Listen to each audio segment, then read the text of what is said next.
Hey, what's going on, everybody? Welcome to No Timeouts, a football show coming at you from the Score Studio. My name is Jonah Birnbaum. That is Dan Wilkins. That is Tyler MacKillop. That is Justin Boone. You know them. You love them. Fellas, it's hard to believe we're already a month into the season. What's not hard to believe, the Kansas City Chiefs, the prohibitive favorites to win the Super Bowl coming into the season, they're 4-0. However, their bid for an unprecedented Super Bowl three-peat is simultaneously looking really good, and it's looking a bit dicey because they're hurting right now. Their leading rusher, Isaiah Pacheco, he just had surgery to repair his broken fibula. He could be out 8 weeks. Meanwhile, Rashee Rice, their leading wide receiver, he's now going to be gone potentially for the remainder of the season. We're not entirely sure. It's not looking good for him. Hollywood Brown, he's probably not going to play all year. They're banged up. No question about it. It hasn't prevented them, obviously, from getting off to a perfect 4-0 start. But Wilkie, let me ask you, is this wave of injuries going to catch up with the Chiefs at some point? Yeah, like you said, we don't totally know what's going on with Rashee Rice yet. The initial thought was that it was a torn ACL. We haven't had confirmation of that yet, so that seems to open the door that maybe it's not as bad as we thought. But either way, if we look at this as worst-case scenario and he is out for the year, along with Hollywood Brown being out, that kind of puts this receiver depth chart looking a lot like it did last year, just paper thin. But here's the thing. They won the Super Bowl last year. This team can overcome these injuries, and that's the luxury of having the best quarterback we've ever seen. I think that the question is whether they are going to be content to grind out games the same way they were forced to last year, and the way that they went after receivers this offseason and the way that the defense has kind of taken a step back. I think the answer is probably no, so I'm expecting them to kind of turn around and attack the receiver market ahead of the trade deadline. We'll get into trade candidates a little bit later in the show, but I do think there are a lot of guys out there who could step in and get this offense to where it needs to be. Yeah, and we might forget that, like, Rashee Rice, though at the beginning of last season, he wasn't doing that much in the opening month or so. As the year went along, he really emerged and became a force in that offense. Now, can Xavier Worthy, this year's first-round pick, do that? Not necessarily the same kind of receiver. Maybe I would expect that he's going to do more as the year goes along. He almost has to now. But I think I'm a little bit worried, though we've talked about Josh Allen on this show so much and how the Bills are getting it done by just leaning on their Superman quarterback. Of course, the Chiefs can do that, and you imagine that Travis Kelce, as the year goes along, is going to do more and maybe become the Travis Kelce of old, and we've questioned, whether he was going to be the same guy or whether we were worried about him. I think now he's forced to put up stats again, right? So fantasy-wise, looking at Kelce as potentially the tight end one overall one more time. I think you're going to see a lot more like 12 personnel, a lot more tight ends on the field. I think Noah Gray will be on the field a lot more for them to help them in protection too, because they have some issues there. That's been a bit of Mahomes' issue, has been under pressure a little bit more this year than last. I do think they might be in a better spot than they were early parts of last year. Like, I think Juju actually might play a bit of a bigger role now with Rice's absence. It doesn't seem like it's going to be as long as people thought. Like, I've seen some say Rice could maybe only miss 4 to 6 weeks. That is more of a PCL thing. If they get him back, they're definitely going to be just fine. If he's gone, again, you said it, they did this last year for most of the year too. So, and that's the thing for me too, is that they're already 4-0, right? They've done a lot of heavy lifting with respect to getting into the playoffs. If they go 6-7 the rest of the way, which is unimaginable for any team helmed by Patrick Mahomes, no matter how decimated his receiving core is, they're still going to make the playoffs. And by the time they get into the big dance, Pacheco looks like he's going to be back. Rashee Rice, maybe he's back too. So because they've already done so much to advance their chances of getting into the playoffs, I feel like, as scary as it is to have such key weapons hurt right now, they could be fine by the time it's playoff season. Maybe it's just the Bills fan in me that's kind of hoping that the Chiefs will take a step back and this will be the Bills' chance to get past them. I think we know better by now. Yeah, if this had happened to any other team, you're probably smashing the panic button. But this is the Chiefs, and until it's Patrick Mahomes on the injured reserve, you have to have faith in them. But speaking of undefeated teams, the Minnesota Vikings. Guys, we've talked about them at length. They are now the only undefeated team remaining in the NFC. We've talked about Sam Darnold's resurgence. We've talked about the incredible scheme that Brian Flores has drawn up for that defense. Bottom line, it's increasingly difficult to write them off. And on that note, Boone, I want to throw it to you. Which team is going to hand these undefeated Vikings their first loss of the season? Yeah, it's really interesting if you look at it. Like, I think that the Chiefs are probably going to suffer a loss in the near future at some point. They got to play the 49ers in a few weeks. Like, with all the injuries, they're probably going to go down. But the Vikings, so they have this week a game in London against the Jets. So everybody wake up very, very early this week for that game on Sunday morning. And we know sometimes those London games, weird things can happen. So maybe the Jets will upset them there. It's possible. Then they go on bye. Then they come back and have a really big game against the Lions. Certainly possible that they could lose that one. If somehow they make it through those next 2 games still undefeated, their schedule is so easy until December. Oh my gosh. We could see the Vikings potentially still undefeated well into the late part of the season, and maybe the loss then would come. They have games against the Falcons, the Seahawks. They got some Green Bay Packers again in December.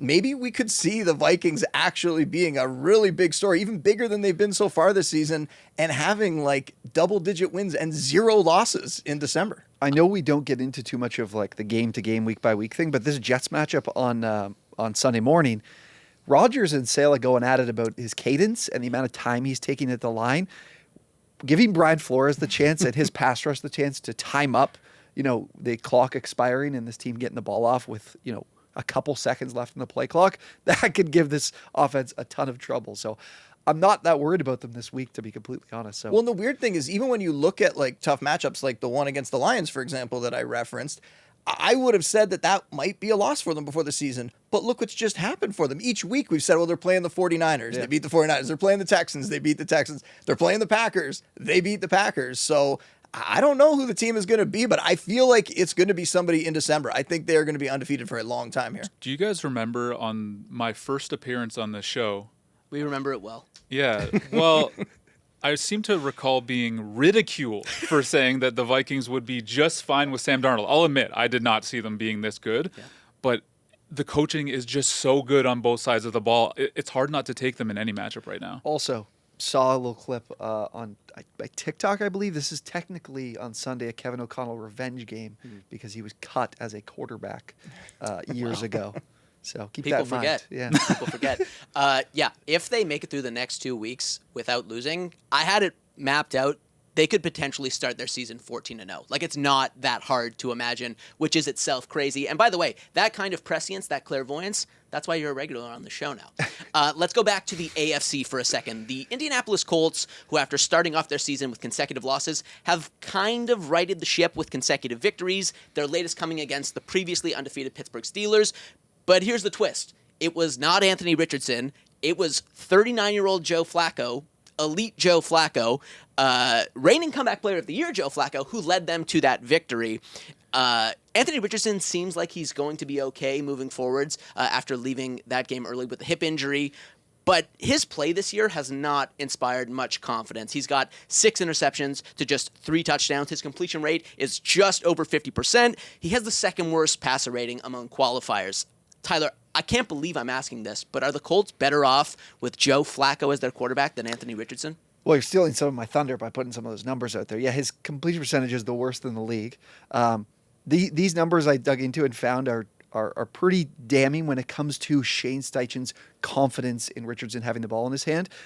Believe it or not, Anthony Richardson has only attempted 8 passes in the red zone. Wow. Joe Flacco played 3/4 of a game on Sunday and has 6. Okay, so they're not willing to put the ball in his hands in the red zone because on his red zone pass attempts, he's 2 for 8 with 2 interceptions. He has as many completions as interceptions when this team gets in the red zone. They're not willing to trust him when he doesn't have the threat of throwing the ball 40 yards downfield. Sure, 8.5 yards per attempt, which is top 5 in the league, leads the league in interceptions, leads the league in turnover-worthy play rate as well. And this offense, without him, wouldn't be in a bad spot because you look at the offensive line. They're top 5 in the league in PFF's pass blocking efficiency metric. They're top 5, or they're second in the league in sacks allowed, or pressure rate allowed. They're very good in protection, so really good offensive line that would be perfect fit for Flacco because although Richardson's pushing the ball downfield, he's not doing it at a crazy high success rate. I believe his completion percentage on passes 20-plus air yards is right around 35%. Flacco was top 10 in that metric last year. They can do what they want to do with Richardson, with Joe Flacco. This is about how serious Steichen is and this organization is about winning this year. Because obviously, Steichen isn't a guy whose job is in jeopardy. He's a very good coach. I think that's a coach that maybe half the league would fire their current head coach to employ him. And maybe they see Richardson as a guy, let's develop.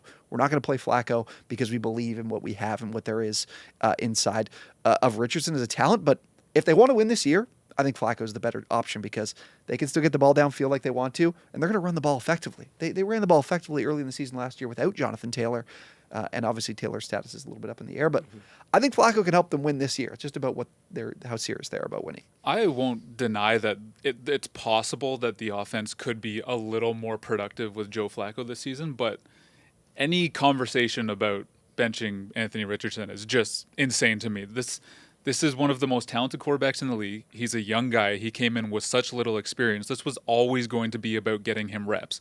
He was compared to Josh Allen coming out of Florida for good reason. And I don't know, I guess we all kind of forget now, but Josh Allen's first 2 seasons in the NFL were horrific. He was having the same kind of brutal misses. The accuracy was terrible. He was making awful decisions.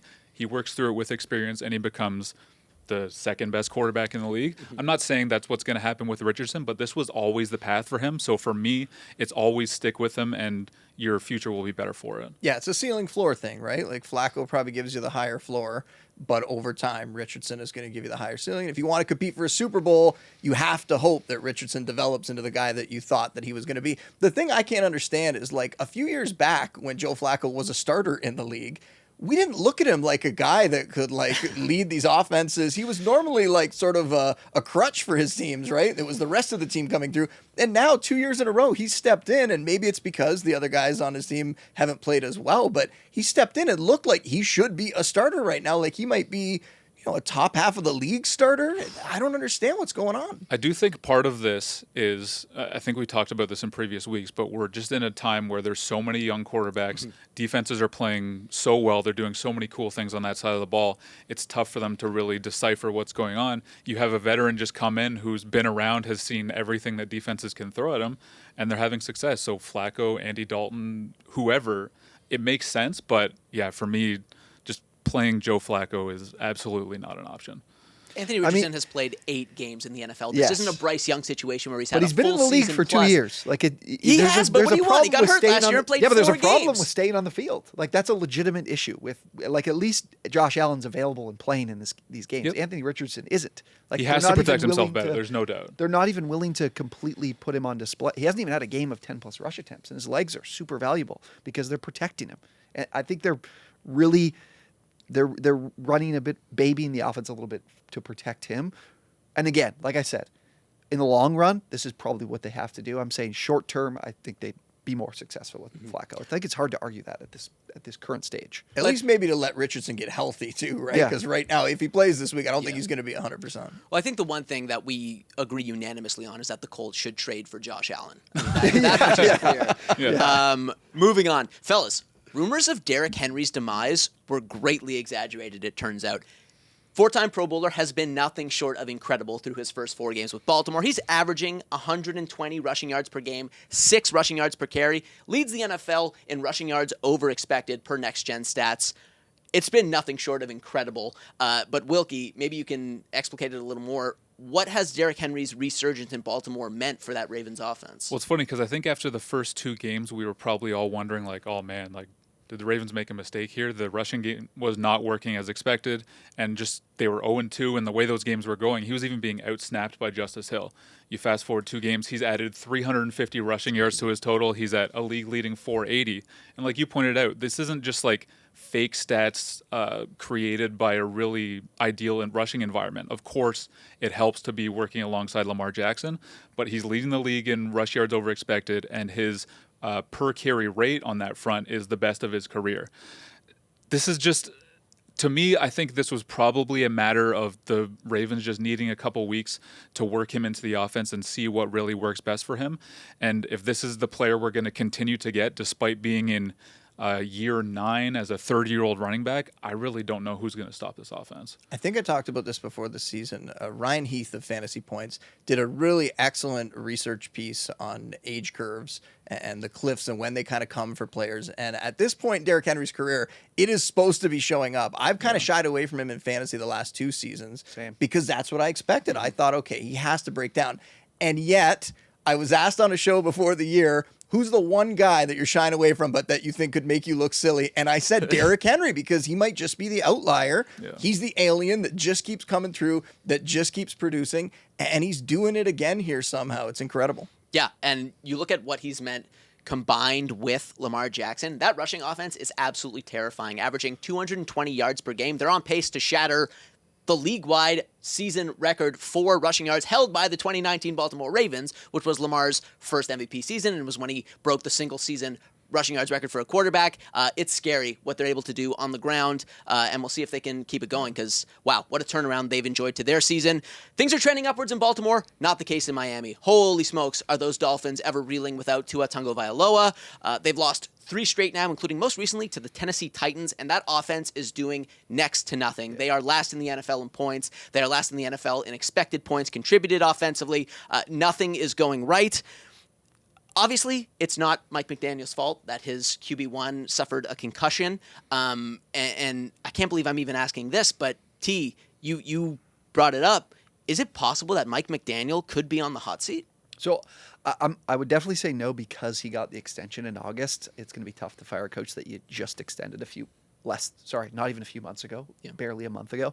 The problem is with McDaniel is that the difference between good and great coaches is being able to adjust your play calling to your personnel and not having your personnel adjust to your play calling. And that seems to be the case here with playing Tyler Huntley.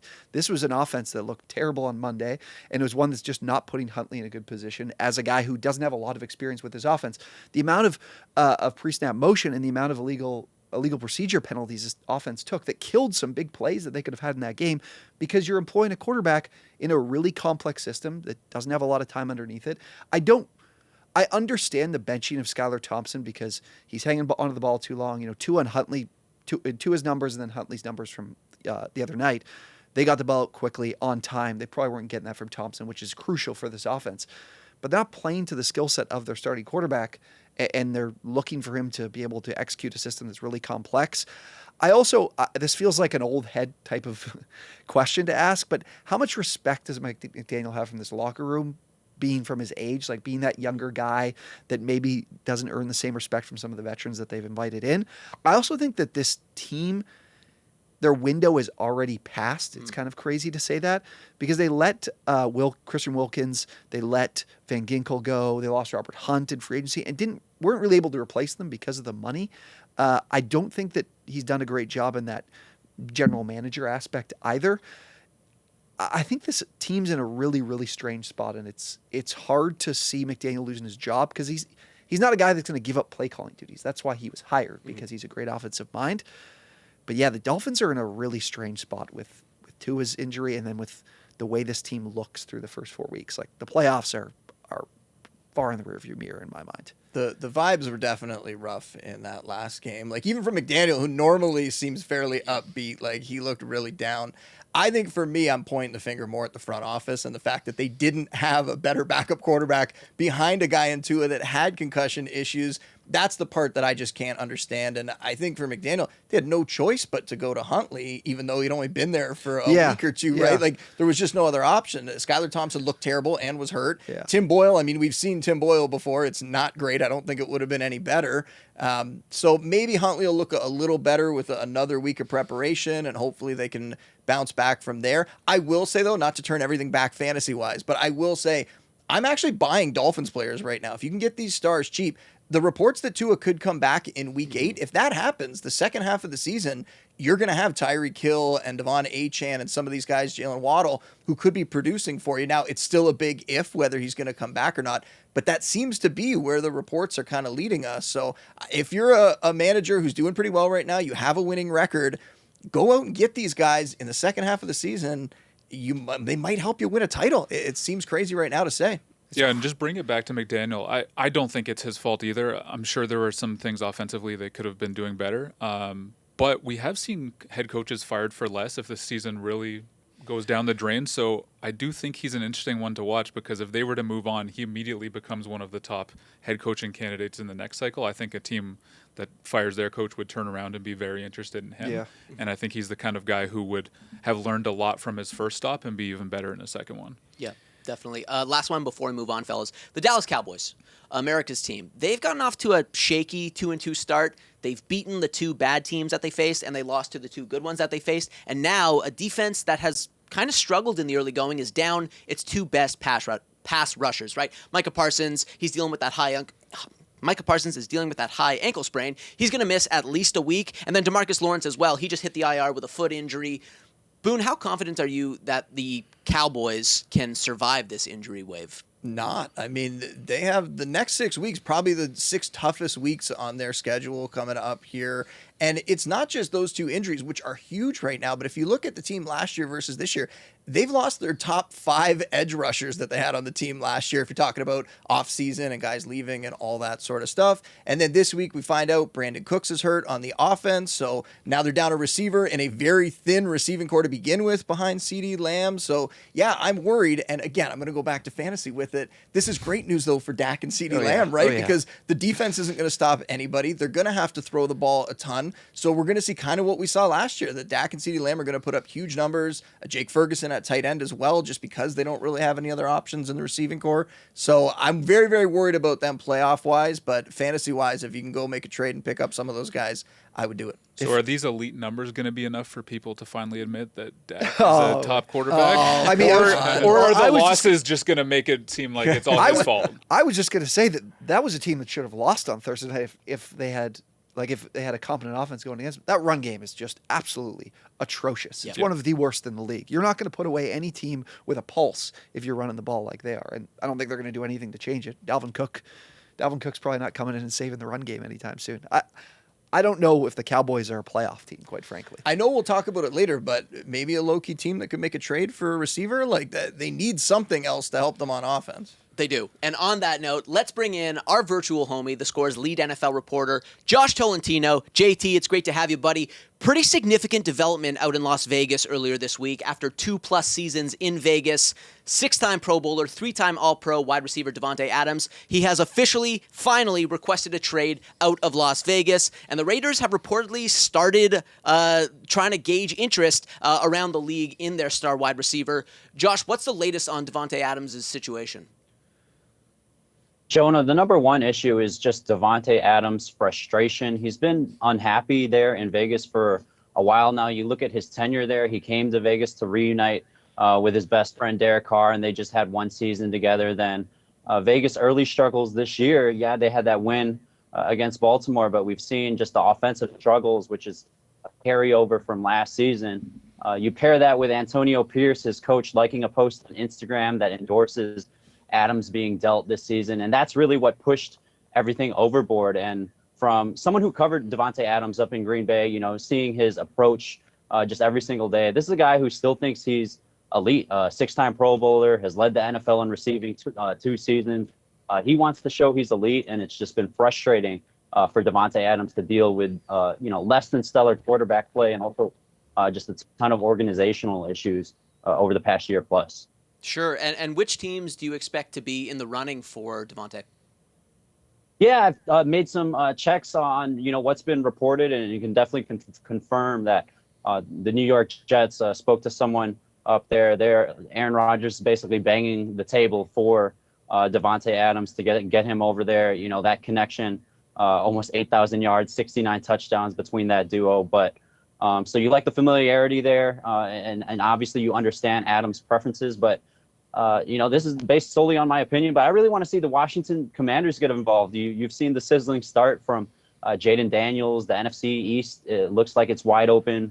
And really the Commanders also have the most cap space in the league. And we've seen with other teams, they've been able to maximize personnel around quarterbacks on their rookie deals. So, I'd really like to see that organization be aggressive and go for it. But at the end of the day, I'd expect the Raiders to accept the best offer because really they're trying to steer their franchise in the right direction.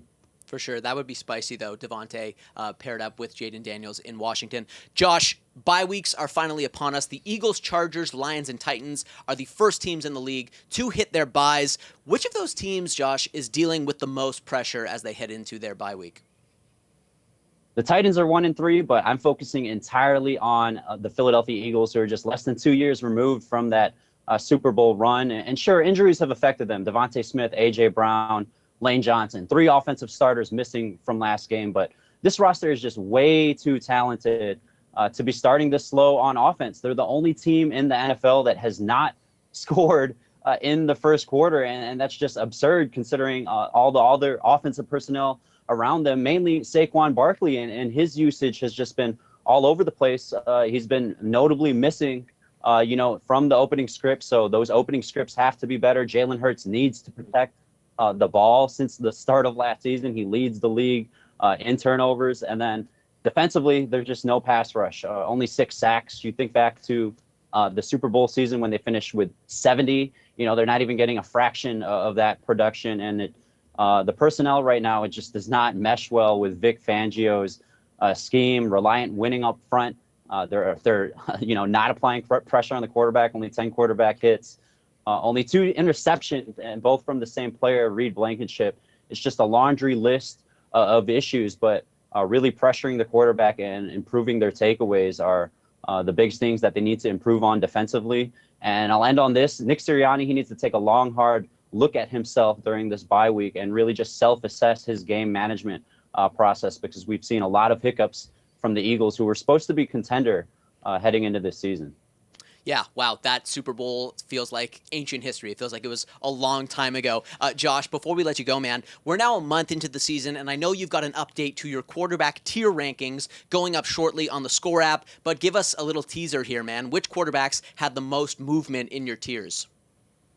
Of course, I've really enjoyed this project for the Score, but, Jaden Daniels, he seems like a rising star. Sam Darnold's resurgence is a nice story, but I'm entirely focused on Brock Purdy. He's really, really impressed me thus far. And his first couple seasons, the spin on him was that, he's surrounded by this all-star cast, that all of these stars are beefed up. All of these stats, rather, have been beefed up because, they're so good at yards after the catch. Well, this first month of the season, he's been without last year's Offensive Player of the Year in Christian McCaffrey, all-pro tight end in George Kittle, and then another all-pro in Deebo Samuel, all missing games, and he's still lighting it up. He's unlocking new weapons. Juwan Jennings, Jordan Mason has been a nice story, and to the point of yards after the catch, leading the NFL right now with over 1,100 passing yards. But guys, almost less than a quarter of those yards are being totaled after the catch. So that's actually the lowest yards after the catch total since 2016 in the next-gen era. Really, really impressive from Brock Purdy. And he just continues to light it up. So he's continuing to rise those quarterback tier rankings and proving that once it's contract time that he deserves that money for sure. Mr. Irrelevant is an absolute stud. I don't care who knows it. He has a career QB rating of 110. It's not a small sample anymore. Josh, I'm with you 100%. Great seeing you as always, pal. We'll let you go for now, but good stuff, homie. Hey, jam-packed week. Looking forward to gathering with you guys next week. Enjoy the games. Likewise, buddy. Thanks so much. Davante Adams isn't the only one who's going to get traded in the coming weeks. It's crazy to say, but the trade deadline is like 4 weeks away, which is absolutely nuts. And it feels like we got to look at some other trade candidates who could get moved in the coming weeks. And Wilkie, let me turn it to you first. Who's someone who you think could get moved, and where might they get moved to? I'll tie a bow on the earlier conversation, send DeAndre Hopkins to the Chiefs. I think we all can agree that the Titans are going nowhere this season. DeAndre Hopkins would probably welcome a change of scenery after everything we've seen from Will Levis so far. I just think that the Chiefs need to make this type of move like we talked about earlier. I think that DeAndre Hopkins would be a really strong fit in that offense, as Mahomes has never really had this dominant contested catch winner on the outside. I think that type of ability would slide in really nicely with Xavier Worthy's deep speed and Travis Kelce's ability over the middle. I do think that Amari Cooper is another really interesting option here for the Chiefs, especially because the way that contract was structured when the Browns redid it, they lowered the base salary all the way down to the league minimum, so any team trading for him is only paying the balance of that. That's a big factor in midseason trades. The only problem there is I don't think we can truly count on the Browns to have the requisite self-awareness to know that it's time to sell. So my pick is Hopkins to the Chiefs, but honestly, if Rashee Rice is out for the year, I wouldn't be surprised if they made 2 moves. Yeah, for sure. But also, Hopkins recorded over 1,000 receiving yards last year with Ryan Tannehill and Will Levis as his quarterbacks. Yeah. I'm pretty sure he'd like the vibe of Patrick Mahomes in Kansas City. T, who's your trade candidate? This one was pretty simple for me. I really like the idea of Hassan Reddick going to Detroit. obviously the contract situation is one that makes it really hard for any team. I think a lot of teams would love to have Hassan Reddick. Everybody would love to have Hassan Reddick, but it's about spending the money. The Lions technically do have the cap space, over $30 million in space to acquire him and give him the contract he wants. And I feel like this is a team that really should push the chips all in, because right now they're 20th in sack rate, 22nd in pressure rate, not doing enough up front. They just lost Marcus Davenport to a torn triceps as well, who is that guy running opposite of Aiden Hutchinson. Perfect fit. This is the time for the Lions. I think the secondary could really use the help to be able to be a little bit better in coverage, as if they get a little bit more pressure. Reddick is just a perfect fit here. It's just about going all in. Are the Lions willing to do it? For sure. Boone, who's your guy? I mean, Wilkie tried to name every receiver there, and we already had Josh talk about Davante Adams. I got one more, though, and I wasn't really thinking about this guy until Adam Schefter brought him up the other day. It's Deontay Johnson on the Panthers, and Schefter sort of referenced that Johnson probably not going to be back with the Panthers next year, that he's going to look elsewhere. I think that would make a lot of sense. I don't know who would want to be in the Panthers, and if you have an opportunity to get out of there, let's do it and get out of there. Him going to the Commanders, and Josh kind of talked about the reasons why, right? Make that playoff push, go get another weapon for Jaden Daniels. Now, in the days since that Schefter report, we've had Dave Canales come out and say, I don't think that he's going to get traded. We had Deontay Johnson say he wants to stay in Carolina. What are they going to say when they're asked about that, right? They're not going to say that, oh yeah, obviously he's gone. So I still think that there's a chance that he is going to end up somewhere else. It would make a lot of sense. The Panthers need to recoup some draft capital right after the terrible Bryce Young trade. And so I think it would make a lot of sense to send him elsewhere, whether it is a team like the Chiefs or someone. I know the Chiefs kind of flirted with him at one point, I think, in the past. So yeah, I'll say the Commanders, because I think they could use someone, but there's a few teams out there that need receiver help. Yes, there's a growing sense, sorry T, that the Commanders are going to add a receiver one way or another, and probably someone good to pair up with Jaden Daniels. Go ahead. The sentiment of the Browns stink and they should give up on Cooper, and then the Commanders should be going all in. These two teams play on Sunday. Just how the NFL works, any given Sunday, the Browns are probably going to win on Sunday. You heard it here first. You heard it here first. All right, fellas, last thing before we go home. I think it's safe to say that this season has been unpredictable, both from a real life and a fantasy perspective. A month into the season, the fantasy landscape looks very different than we thought it was going to. Christian McCaffrey, he hasn't played a snap yet. Who else? Tyreek Hill, he's been neutralized by the injury to Tua. A.J. Brown, Puka Nacua, these guys have barely played, right, because of injuries. The landscape just isn't what we envisioned. So with that said, I think it'd be fun and illuminating to do a little redraft of the first round of fantasy, knowing what we know now and with the benefit of hindsight. So because 12 teams is standard, we'll do 12 picks, 3 picks apiece, snake-style draft, half PPR, and Wilkins, because I like you, you're on the clock first. This is our Week 5 fantasy redraft. Wilkins, you're on the clock. I'm starting with Saquon Barkley. I think that we've just seen what a superstar running back can look like behind that offensive line. And when the Eagles aren't trying to zero RB their real-life roster, I think his production is actually going to tick up as the season goes on, because the Eagles are going to realize running the ball is their most efficient way to do things right now. Yeah, 2 for me is Justin Jefferson. I mean, the concern was whether or not they had good enough quarterback play. And even last week, Jordan Addison found the end zone twice, still get 17.5 fantasy points from Jettas. So I think it's an easy pick. Those are both good picks. I'm not going to argue with those. But you guys did leave me with last year's wide receiver 1 overall, CeeDee Lamb. Talked about it before. Cowboys are going to have to throw the ball a ton. I think he's going to put up some monster stats the rest of the way. And I'm taking a guy who wouldn't have expected to take in the first round 4 weeks ago, Alvin Kamara, because he's just been an absolute volume monster in this reimagined Clint Kubiak offense. He leads the NFL in touches, averaging 20 carries per game and still getting over 4 receptions per game, over 53% of his team's rushing attempts in the red zone. Leads the NFL in touchdowns. I mean, he's just been a totally different beast. Look, this was the RB2 in fantasy just a few years ago. Feels like he's on pace to do that again in 2024. And then snake-style draft at 5. I'm going with Malik Neighbors, who's been the epitome of a volume monster. He leads the NFL in targets and in receptions by such a considerable margin. It's not even funny. And it's not like he's just getting dunked off, even though he has Daniel Jones as his quarterback. He is also tied for the NFL lead in receptions over 20 yards. He's getting the lion's share of the red zone targets. I didn't think that we could see a rookie get this involved in an offense that struggles to throw the ball as much as New York's does, but Neighbors has just been far and beyond so incredible. Who we got now? It's back to Boone, right? It's back to Boone. All right. This might be the first name that people are a little bit surprised to see in the first round of a fantasy draft. Nico Collins on the Texans. And we knew, like, talent-wise, this guy is awesome. He had the ability to be this kind of player. But going into the season with Stephon Diggs and Tank Dell and all these other weapons there, that was the concern, whether he was going to get enough volume to put up good fantasy stats. Well, he is by far doing it. He is leading the league in receiving right now. So I think he belongs in the conversation as a top 5 fantasy receiver. I would have taken him over both of the guys that Jonah took, to be honest with you. Shots fired.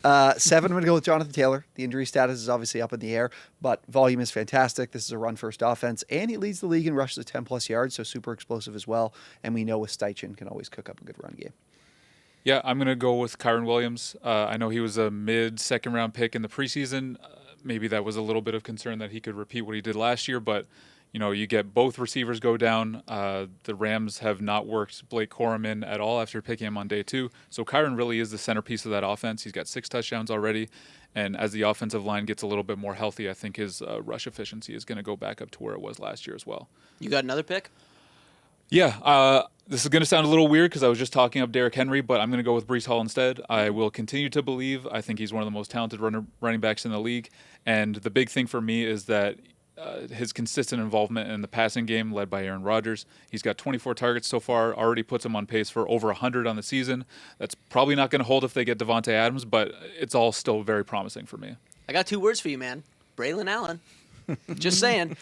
T, you're up. You were considering Derrick Henry, so was I, and Breece Hall, to be honest. But I'm going to go with Jamar Chase. Just with the way this defense has played, I think it should really help their offense, which has already looked fantastic. And Chase had the slow start with, I think, the contract situation, not getting on the field enough. In the last 2 weeks, he got 3 touchdowns, over 200 receiving yards. I think in for a very big year. All right, you guys have messed up here. You let me have CeeDee Lamb, who's the number 1 receiver last year and is going to have a great end of the season now. You let me get Nico Collins, who's leading the league in receiving yards. And now you're giving me Derrick Henry, who's leading the league in rushing yards. He's on pace for over 2,000 rushing yards this year. The guy is just an animal out there. Can't wait to see what he's going to do the rest of the season. I can't wait to see what all 3 of the guys you let me get are going to do the rest of the season, so thanks. Hey, we all have good cores, okay? The cores of all of our team are solid, I would say. And I will round out the first round with Amon-Ra St. Brown. He's just as reliable as they come. He's had 17 fantasy points in each of the last 3 weeks, and I think he has that really enviable combination of a high floor and a high ceiling.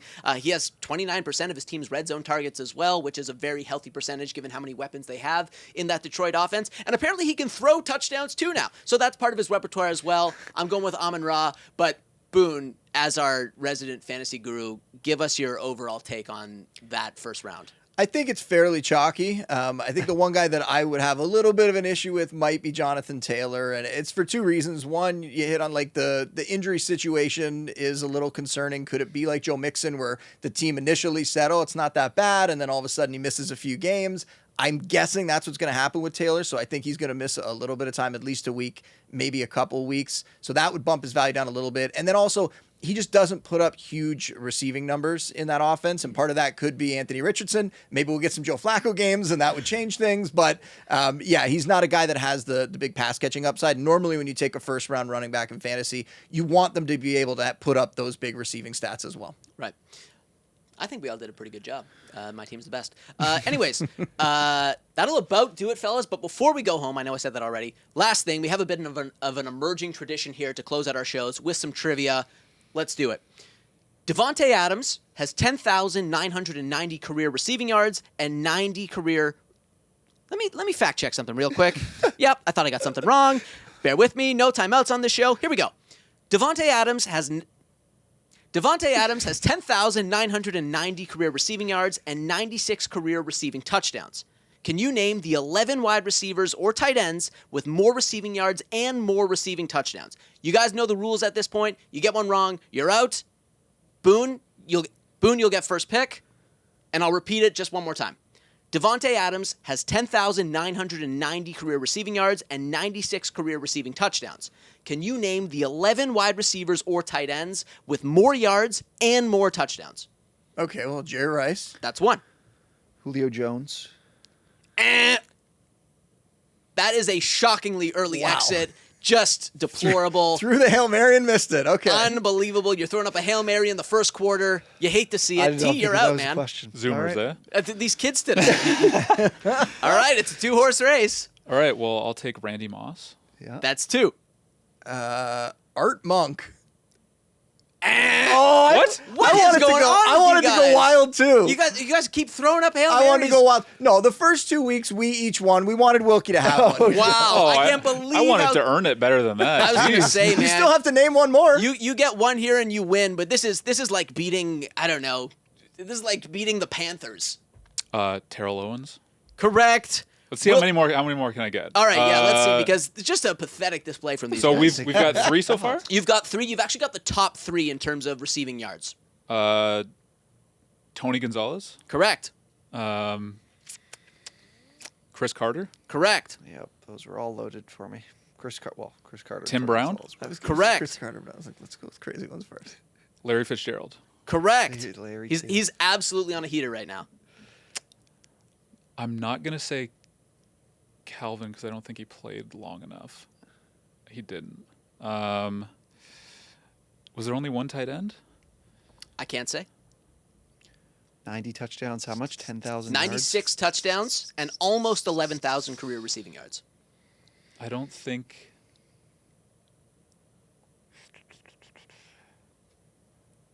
There's 4 remaining on the list. You got number 5, I number 9, number another 10, tight and number end. 11 in terms of receiving yards. Marvin Harrison? Correct. Reggie Wayne? Heck of an effort, though. Okay. You did great. The 3 that you missed, the ones that you missed, Steve Largent, Okay. people forget, Antonio Gates, and the only active player on this list, Mike Evans. I never would have guessed, but I probably should have. 1,000 yards every Yeah. single year Yep. for more than a decade. Put some respect on Mike Evans' name. Hell of an effort from Wilkins. Not so much from you two clowns. I'm expecting better next week, and you'll get better from all of us next week, I promise. That'll about do it for today's episode of No Timeouts. That's Justin Boone. That's Tyler MacKillop. That's Dan Wilkins. My name is Jonah Birnbaum. We'll see you next time.